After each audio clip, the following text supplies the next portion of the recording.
গেল বছরের ৭ অক্টোবর ইসরায়েলে হামলা চালায় হামাস। পরদিন থেকে ফিলিস্তিনের গাজা উপত্যকায় হামলা শুরু করে ইসরায়েল।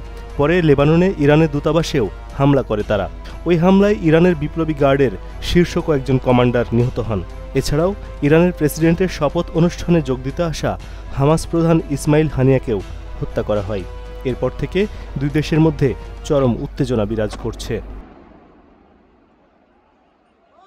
এরপর ইরান প্রায় ২০০ ব্যালিস্টিক ক্ষেপণাস্ত্র ইসরায়েলে ছোড়ে। জবাবে গত ২৬ অক্টোবর ইরানের বিভিন্ন স্থাপনায় ৩ দফা বিমান হামলা চালিয়েছে ইসরায়েল।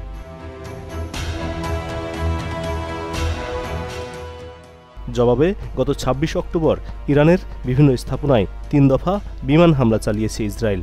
সেই হামলার জবাব দিতে ইরান প্রস্তুতি নিচ্ছে। রোববার ইরানের সংবাদ মাধ্যম তাসনিম নিউজ দেশটির সর্বোচ্চ ধর্মীয় নেতা আয়াতুল্লাহ আলী খামেনির জ্যেষ্ঠ উপদেষ্টা আলী লারিজানির সাক্ষাৎকার প্রকাশ করেছে।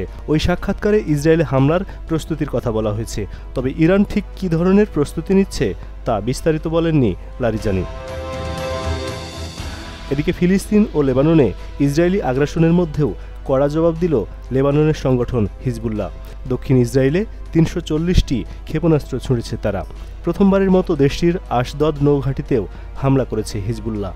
আল জাজিরার খবরে বলা হয়েছে, তেল আবিবের একটি সামরিক ঘাঁটিতেও উন্নত প্রযুক্তির ক্ষেপণাস্ত্র ও ড্রোন হামলা চালিয়েছে গোষ্ঠীটি।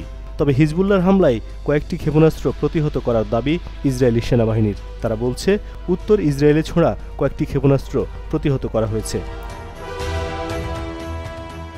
ইসরায়েলি সেনাবাহিনী বিবৃতিতে বলছে, লেবানন থেকে ২৫০টি প্রজেক্টাইল ক্ষেপণাস্ত্র হামলা চালানো হয়েছে। এসব হামলায় ১১ জন গুরুতর আহত হয়েছেন। মধ্য বৈরুতে ইসরায়েলি হামলায় ২৯ জন নিহতের ঘটনার একদিন পরই লেবানন থেকে এই হামলা চালানো হলো। রোববার এক প্রতিবেদনে তুরস্কের বার্তা সংস্থা আনাদোলু জানিয়েছে, ফিলিস্তিনের গাজা ভূখণ্ডে ইসরায়েলের সর্বশেষ হামলায় আরও ৩৫ জন ফিলিস্তিনি নিহত হয়েছেন। এ পর্যন্ত ইসরায়েলি আগ্রাসনে উপত্যকাটিতে মৃতের সংখ্যা ৪৪,২২১ জনে পৌঁছেছে। আরও অন্তত ১,০৪,৫৬৭ জন ব্যক্তি আহত হয়েছেন। প্রায় ২০ লাখের বেশি মানুষ বাড়িঘর ছাড়তে বাধ্য হয়েছেন। এস এম বাবু, এশিয়ান পোস্ট।